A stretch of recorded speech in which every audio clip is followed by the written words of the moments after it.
Good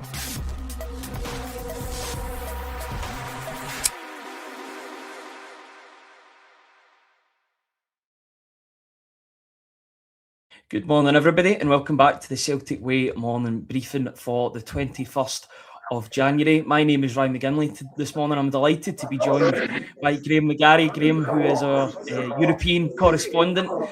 He is live from Italy. How are you doing?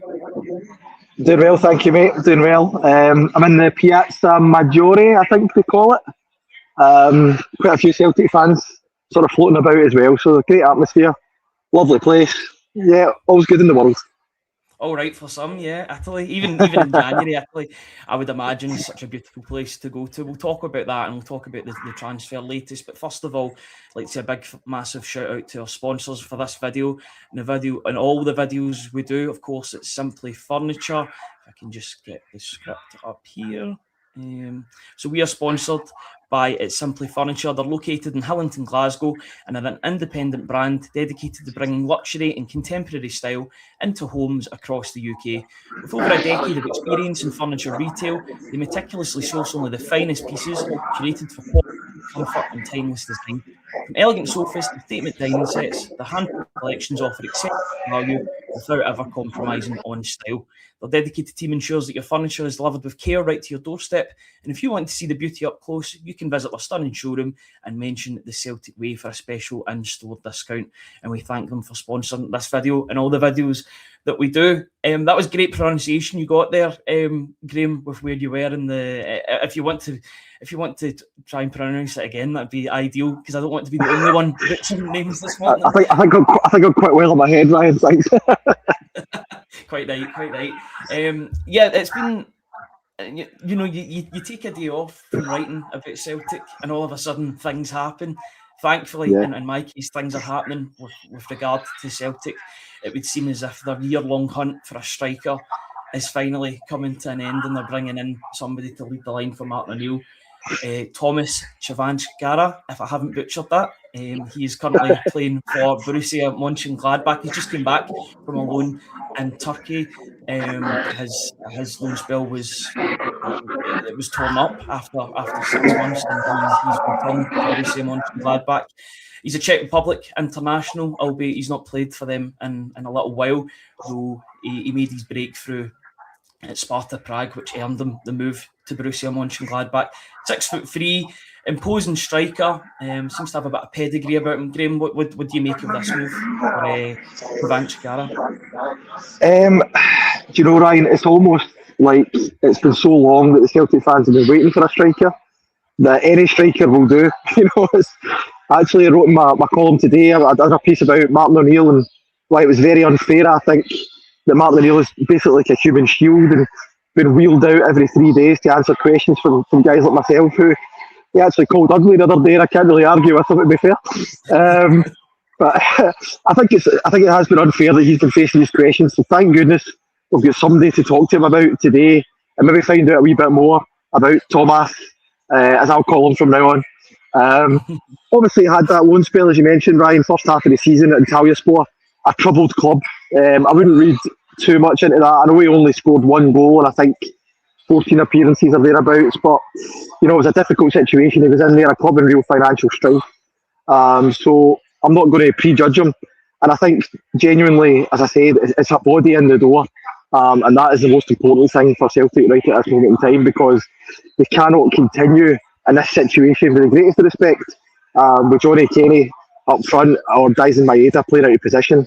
On Friday, it will be 365 days since Kyogo left Celtic. So it's taken a year to get somebody in. Whether this guy Tomas Cvancara is the answer, time will tell. It's a wee bit, the club are kind of scrambling about just now, trying to get people in. Martin O'Neill getting dropped in the middle of a transfer window, along with Sean Maloney, obviously, and Mark Fotheringham, and James Bell-Walker. And this is the name they've come up with, so fingers crossed to get the deal over the line. I'm going to meet Martin O'Neill up at the stadium later today, and hopefully I can bring a wee bit more information about him and find out what Martin sees in this guy. Yeah, absolutely. Seems to it's something that Martin O'Neill hasn't really worked with in his 2 spells at Celtic since coming back as interim manager, first to replace Brendan Rodgers and then to replace Wilfried Nancy until the end of the season. He's not had an imposing striker to work with, and that was one of the bedrocks of his previous Celtic sides. All strikers were imposing, or they could put themselves about. I mean, maybe less so Henrik Larsson. He had more guile about him, but certainly in the case of Chris Sutton and John Hartson, they were imposing figures. And somebody who's 6'2", 6'3", the reports vary on his height, but he's certainly over 6 foot. So he's a sort of player that you would imagine that Martin O'Neill could potentially get the best out of if he's got the attributes to lead the line for Celtic. He's had a troubled couple of years. I think there'll be a number of stories coming out about what's happened. Borussia Mönchengladbach, about what happened in his loan spell in Turkey in the first half of the season. But he's got to see this as an opportunity to restart his career, to get back into the international fold with the Czech Republic and to reignite his own career. And he's got to use this as an opportunity. He's got the option to buy. He'll be looking to potentially stay at the club beyond the summer, you would imagine. He's got to go all out to earn that move to Celtic permanently, and he can do that through a good loan spell at the club. Yeah, I think the structure of the deal makes sense for Celtic, because there is a short-term pressing need to get a striker in the door for the remainder of this season. But there's also the fact that Martin O'Neill's not going to be here after the summer, and whoever comes in might have their own ideas. So it gives Celtic a chance to have a look at him, and him to have a look at the club and hopefully impress and win a deal. It's an interesting point about his physicality. I think we're talking to a few Celtic fans over here last night, and that's exactly what they said. It's the physical profile of Tomas that's most encouraging.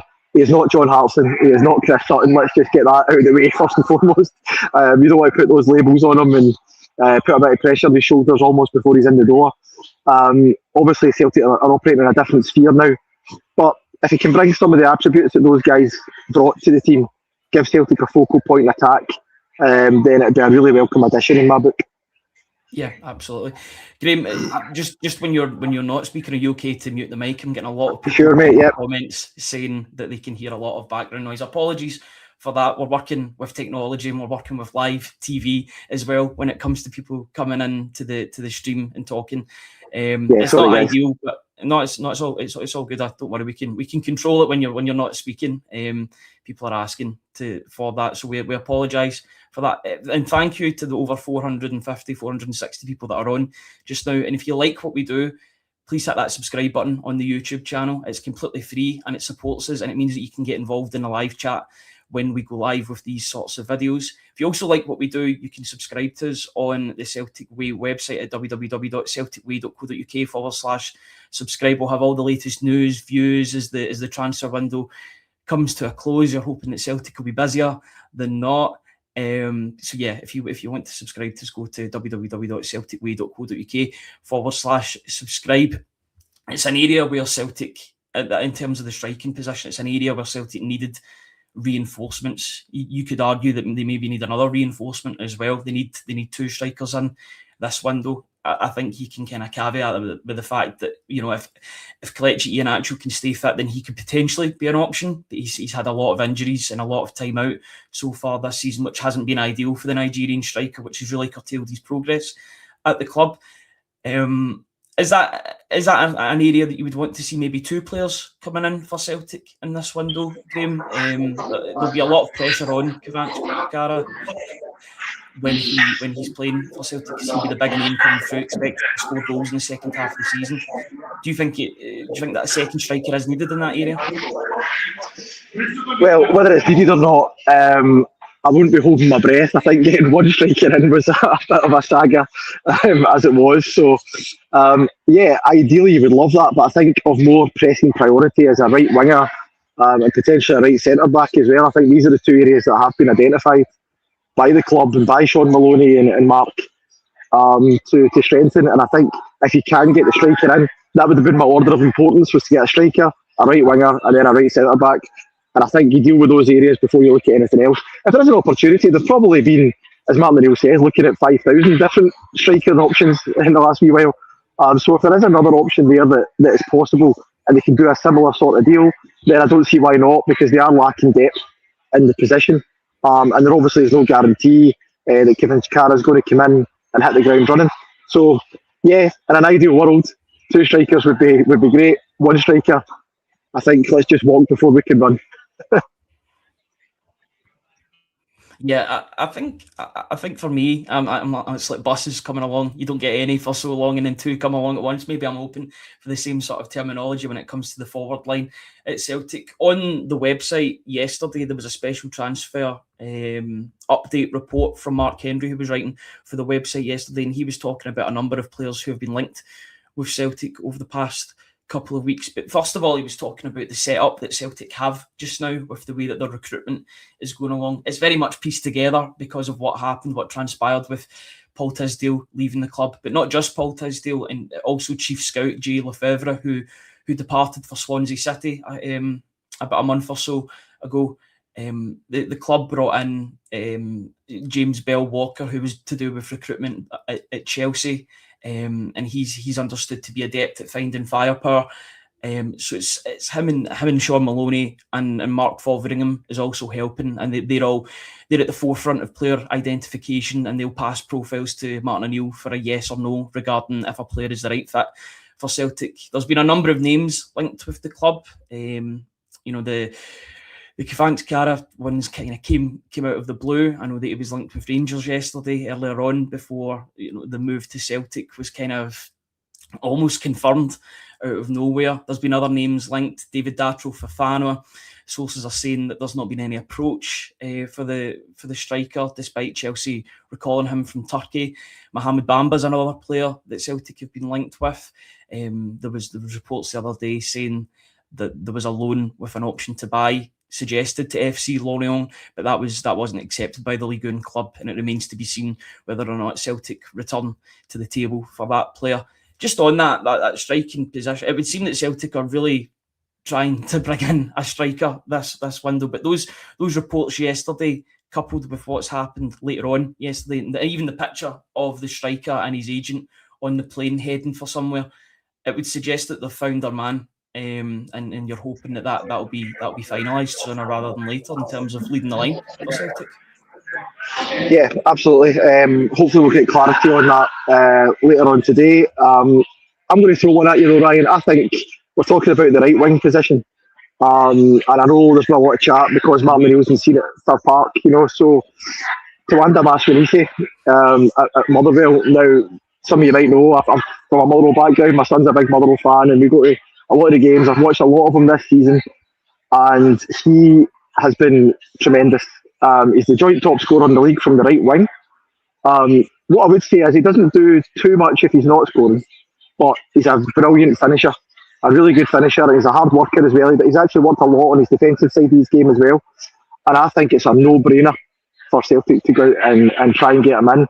I think if you're going to spend £5 million on a guy like Michel-Ange Balakusha, but you won't do it because it's a guy from a smaller Scottish club, I think that's a mentality that's got to change. I think the best talent on the doorstep is what Celtic should be looking at. Because I'm not saying that he's going to come in and suddenly transform Celtic into a Champions League outfit again, but in the competition that Celtic compete in domestically, he's scoring a barrel of goals. He's a really exciting talent.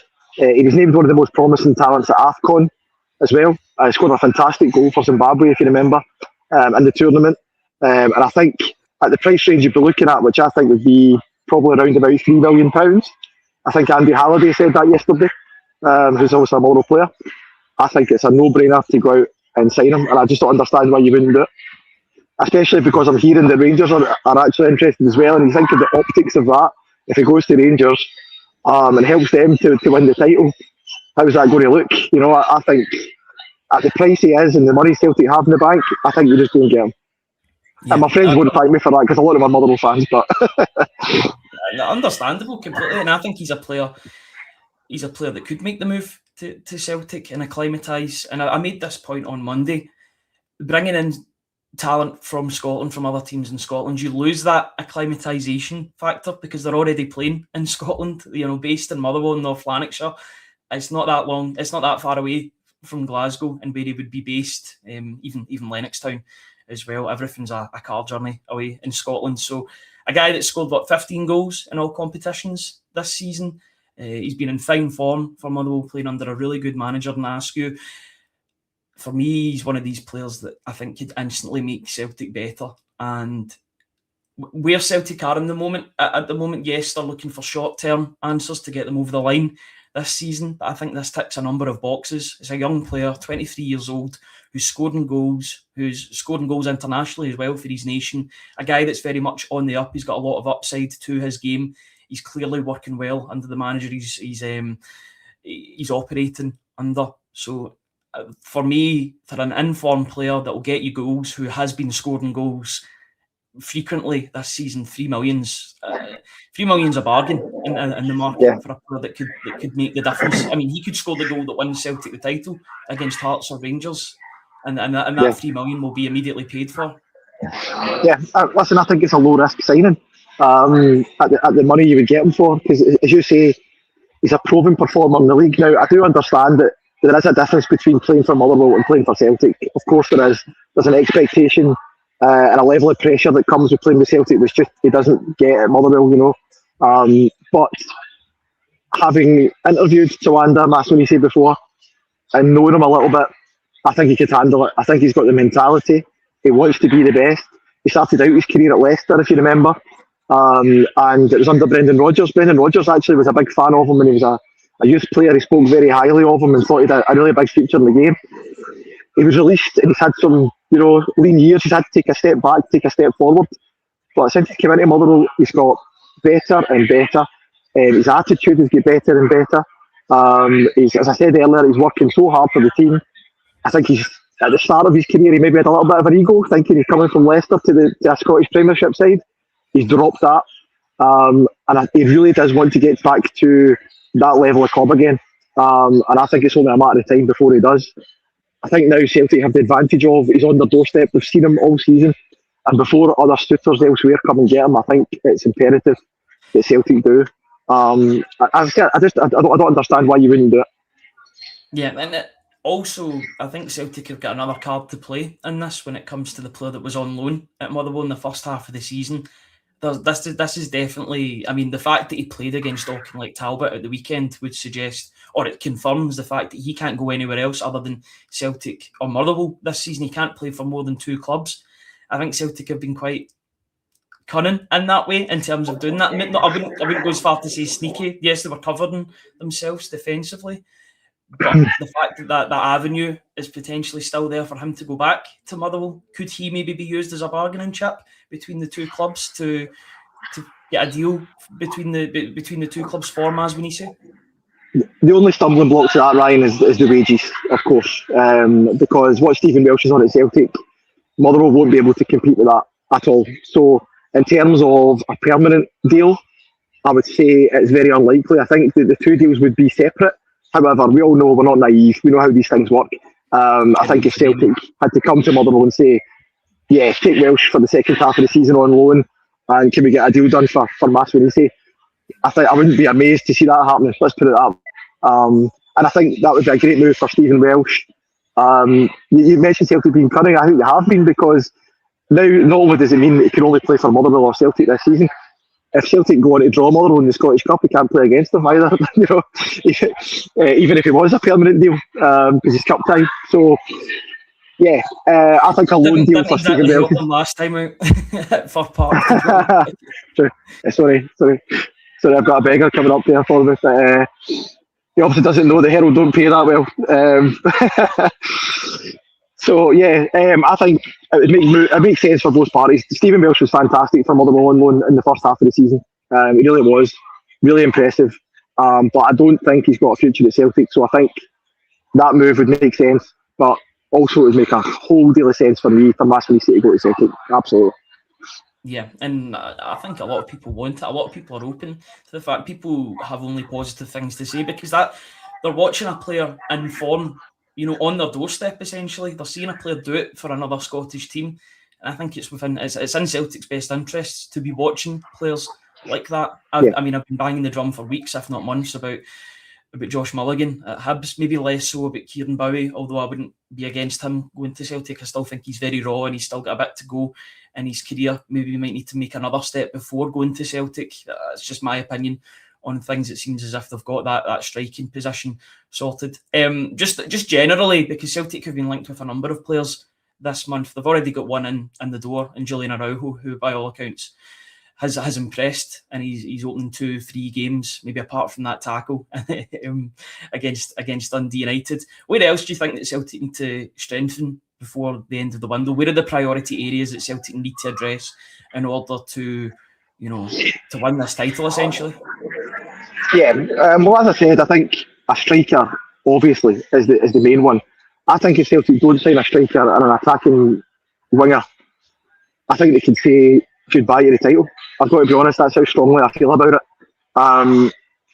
I would hope, in fact, I think I know that Martin O'Neill, given his presence, and I mean, people will talk about Martin O'Neill in his post-match press conferences, and he's very humorous and he's very light-hearted, and he deals with all these questions with a great deal of grace, I think. But he's a serious man as well. I think people maybe mistake him sometimes for being a bit soft because he's a bit older. Nothing could be further from the truth, and I think he will have told Celtic before he came back, we need to address these positions or the league is gone. And I think, therefore, they will. Now, maybe that faith is misplaced in the club, I don't know, but certainly from Martin O'Neill's point of view, I've got full faith that he'll be driving home that message. So I think a striker, certainly a right winger, and in an ideal world, I think another centre-back as well, a right centre-back. I'm just getting my coffee here, thank you very much. Grazie.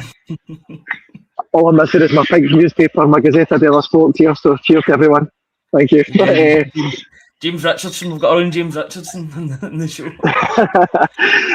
Same amount of hair anyway, so yeah. But yeah, I think these positions that you've spoken about, Ryan, it's not a case of it would be nice to get these people in. It is a must. It is an absolute must. Or I think Celtic, as I say, can kiss the league goodbye. And I think right now, the way the Celtic squad is, I think they're probably, and it's tight, but I think they might be third favourites for the league. I think the Hearts team, as it stands at the moment, of course they've had some bad injuries. Cammy Devlin, Lawrence Shankland, Benny Beningame been suspended for Sunday. I think those three being missing gives Celtic a huge chance on Sunday in a game that they really must win. But unless Celtic strengthen, Rangers are just grinding out results at the moment, and they look to have a bit of momentum behind them. And Celtic need to grasp that back, and I think the way to do that is by strengthening the team in these key areas. Yeah, absolutely. It's a big game for Celtic on Sunday, but still a big game for Celtic tomorrow against Bologna. That's the reason why you're in Italy at the moment. You'll be speaking to Martin O'Neill later on today about all things Celtic, about the transfer window, and about that upcoming game against Bologna. Match day 7 of the Europa League. Celtic are in 24th position, so they're just right at the edge in terms of that playoff position. 2 positive results, you would think, would get them in a decent playoff spot, but that's easier said than done. Going to Italy, it's a return against a Scottish team with the likes of Lewis Ferguson, a couple of other familiar faces in the Bologna team. What are you expecting from tomorrow night's game, and more importantly, how are you finding Italy so far? I know you arrived there yesterday afternoon. Yeah, the place itself is fantastic. Lovely town. And as I say, normally when we come away with Celtic, the fans usually travel in numbers the day after that, because obviously we have to come early for the press conference. But yesterday there was loads of Celtic fans coming over. They obviously want to come over and soak up the atmosphere and the culture, and the boozers. There's a lot of Peroni and a lot of pasta being sunk over here at the moment. But in terms of the game, this is a team who are also under a bit of pressure. Vincenzo Italiano, fantastic name for the manager, Vincenzo Italiano. He is under a bit of pressure because they've only won 1 of their last 9 games. They lost to Fiorentina at the weekend 2-1. Lewis Ferguson was only getting on towards the end there. He's not really been in the team. There's been a lot of chopping and changing. So I don't think this game is a write-off for Celtic. I think they can come over here and potentially get a result. I think you'll see a team, in terms of Celtic's point of view, very similar to the one that Martin O'Neill put out in Rotterdam against Feyenoord. I think it'll be practically along identical lines. That was a result I don't think even Martin really expected, because he very much talked down their chances before the game. I think he'll be a wee bit more bullish before this one, because I think he saw there is enough in that team in these European games if you put everything together. Now, granted, Feyenoord aren't at their best at the moment, but neither are Bologna. And I've actually got a sneaky wee feeling Celtic might get a draw over here. I think that'd be a good result for Celtic if they were to get that, and then it would set up the home game against Utrecht really nicely. They're coming thick and fast, because you've got the Bologna game tomorrow, and then next Thursday you've got the Utrecht game. Everything's going to be finalised very, very quickly, so Celtic will know where they stand. And I see this as a real opportunity for Celtic to shake that hoodoo if they do get to the next round of the playoff, depending on the draw, of course, and who they get against one of the other playoff teams. It's a real opportunity for Celtic to shake off that, 21, 22, nearly 22 year hoodoo in terms of a European result, knockout result. That's got to be the aim. And who better to do it under than the guy that got the last knockout win in Martin O'Neill? It's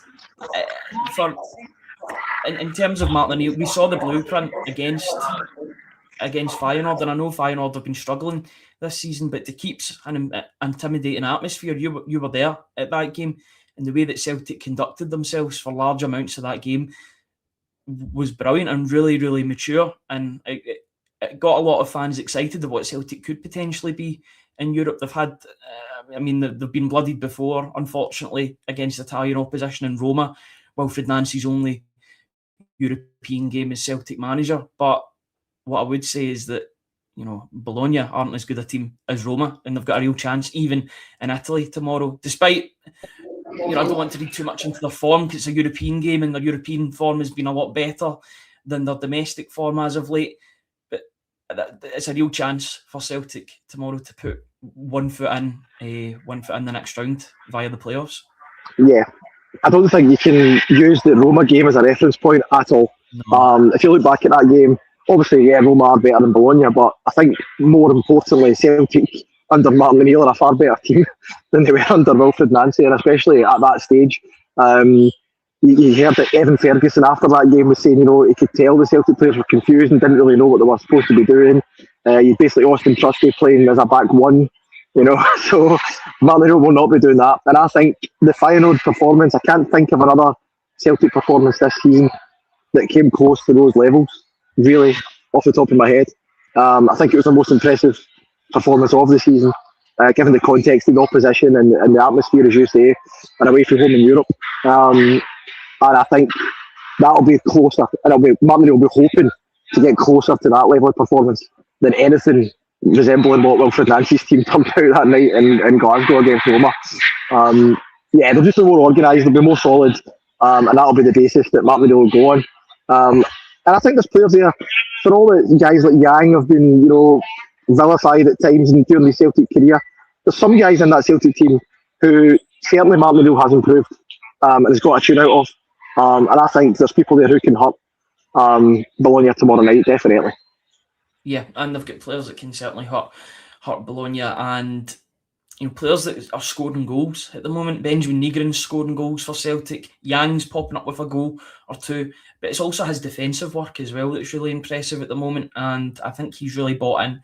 He's really got his head down after, missing out on that move to Birmingham City late on in the summer transfer window. And actually, you can say it quietly, but he's been one of Celtic's better players this season. It's been a tumultuous season, but he's been one of the better players. For me, he walks into the side tomorrow. It's a must. It's a must for him to be playing in that game. Just on in terms of potential selection quandaries, I think the area where Martin O'Neill probably needs to decide the most about who's playing is potentially in that midfield area. Is it going to be Hatate? Is Hatate going to be trusted in a European tie, or is he going to go for Engels and Nygren? There's only two positions to go for here because of Callum McGregor's.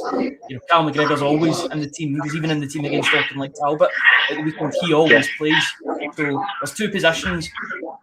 Who's it going to be, basically? Because, in fact, you could maybe even argue it's one position, because Arne Engels is getting game time for Martin O'Neill. So who's it going to be? I would always have Arne Engels in the team in European games. I think that's where he's been at his most impressive for Celtic, especially away from home. I think it's no surprise to hear, Leipzig are sniffing about him because I think his most impressive performance for Celtic was away to Bayern Munich. I thought he was fantastic in that game, and it gave you a glimpse of why Celtic paid all the money they did for him. So he would be in my team 100%. And I think Hatate will be the other one. I know he's infuriating at times. He's all sugar or all the other thing, you know. He'll give the ball away 8 times out of 10, but maybe the 9th and 10th time he'll do a defence split and worldly pass, you know, and I would have him in there. If memory serves, that was the midfield 3 in Rotterdam. I think it was Hatate and Engels with McGregor from the start, and then Nygren came on maybe and scored. Nygren's a great threat to have off the bench. He's a kind of strange player for me, Nygren. Sometimes I look at him and I think, what does he do? And then he turns up from nowhere. He's got his great knack of arriving in the box, and he's a good finisher. So I think he's a good. I think he's a good weapon to have off the bench. But for me, my 3 would be McGregor, Engels, Hatate, with Nygren to come on.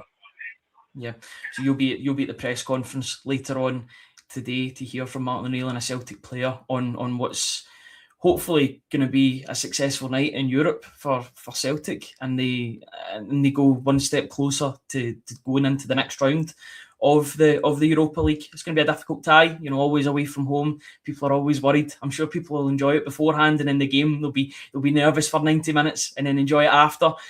It's a real opportunity for Celtic. There's been a couple of missed opportunities in this Europa League campaign, even under Brendan Rodgers. You know, the Cervena Zvezda game, I think that's a game that Celtic could have won. They didn't show up against Braga. I didn't think Braga were that great a side. Rangers got a draw against them despite them being down to 10 men, and then Rangers going down to 10 men at the depth.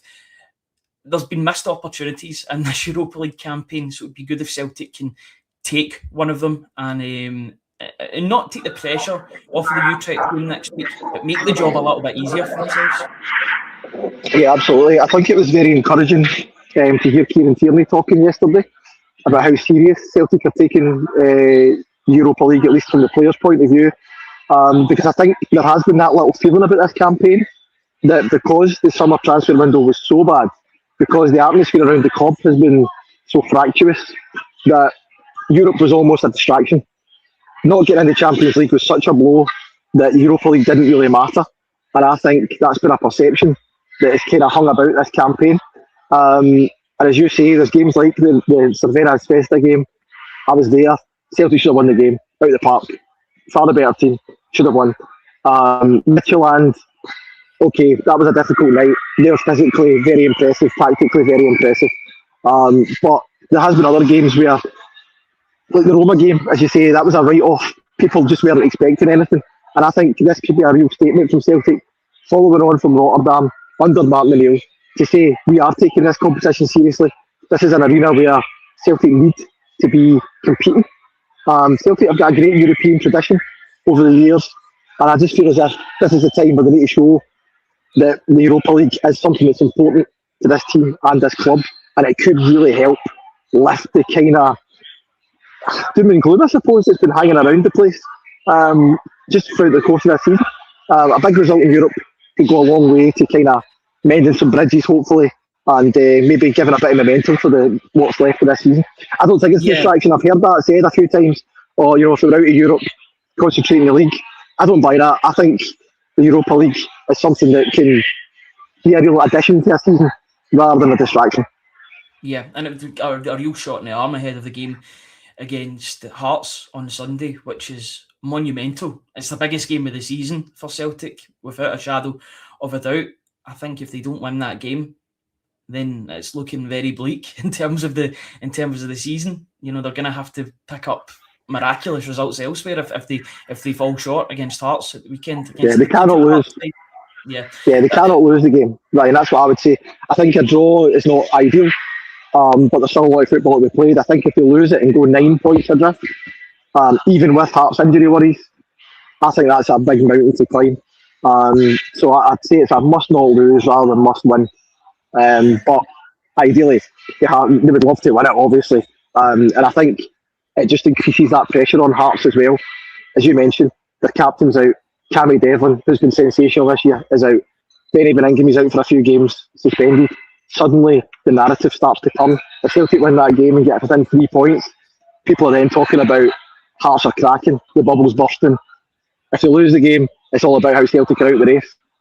So that's how pivotal this could be. I think it's the biggest game in years, but I wouldn't write off the Bologna game because of it. No, absolutely. Let's just hope Celtic win both of those games. Yeah, I'm not talking about one or the other. I don't want preferential. I want 6 points out of 6. That's what I want from those two. But Ryan, that's how Celtic should be. That's how Celtic should be talking. That's like, I think they've lost a bit of that this year. That kind of swagger, that dominance that Celtic have had for the last. Yeah, aye. So I think we need to get a bit of that back and say this is our title. Celtic are the champions, and I think that's forgotten because of everything that's gone on. And if they want to reassert themselves and get that title back, this is the weekend, or this week, sorry, including the Bologna and the Hearts game when they can do it. Yeah, a great opportunity. And with Lord and Shankland out for 6 to 8 weeks, that's a massive, massive blow for Hearts. That's their talisman. I know goals are coming from everywhere at the moment, but losing Lord and Shankland, their captain, their leader, a legendary figure of the club as well. Yeah, that's a big blow for them. Stephen Kingsley as well being out injured is a big blow. Beningame being suspended and Cammy Devlin, that's 2 out of the 3 of the midfield. Celtic could be coming for up me, against. For me, Ryan, that's just as big as Cameron Carter-Vickers missing for Celtic. It's just as big as if Callum McGregor get injured, Cammy Devlin. For me, these guys are the mainstays of the Hearts team. And Celtic, have missed Carter-Vickers, I think, hugely this season. No harm to Austin Trusty or Liam Scales, but he's been a massive miss, and I think Cammy Devlin and Lawrence Shankland out for Hearts is just as big. Yeah, it's a big game, but tomorrow night's a big game as well, and I know you'll be back on the channel tomorrow to discuss all things Celtic Bologna. I really do appreciate you coming on this morning. Sorry everybody again about the audio issues coming from Graeme's side. There's not much we can do about that when we're working with live TV and live broadcasts. But I'll try and find somewhere tomorrow a bit quieter, guys. Sorry about that. I tried to get the nice scenery in the background, but you're trying to spin about 20 plates here, Graeme, unfortunately. Yeah, that's the nature of the beast, I'll go somewhere a bit quieter tomorrow. You brought the atmosphere, at least, Graeme, and we really do appreciate it. Once again, a massive thank you to Simply Furniture for sponsoring this video, and all the videos that we do, all of their links are in the description below. If you want to subscribe to us on YouTube, it's completely free. If you hit that subscribe button, you'll be notified when we go live with videos, pre- and post-match videos, morning briefings, and any interviews that we do, as well as analysis videos too along the way. Hit that subscribe button, you'll be notified when those videos go live. If you want to subscribe to us, go to www.celticway.co.uk/subscribe. The instant analysis on there, analysis from games, the latest news pieces, interviews, anything to do with Celtic, it's pretty much on there. So check that out and go to the Celtic Way website. Graeme, thank you very much for coming on this morning. Thanks for having me, mate. I really appreciate it. And thanks to each and every one of you for joining us this morning on the Morning Briefing. We'll be back at the same time tomorrow to discuss all things Celtic. But until then, enjoy your Wednesday. Cheers, guys, and see you later.